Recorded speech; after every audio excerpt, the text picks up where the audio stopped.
Hello guys, welcome back to the channel. In today's video, I'm going to show you how to make Retriever Canele in Heartopia game Maltese event update.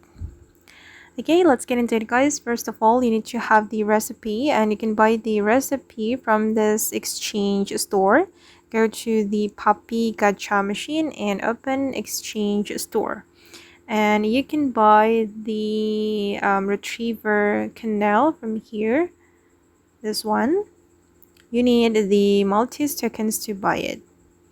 And after you unlock the recipe guys, you can go to your stove and start cooking.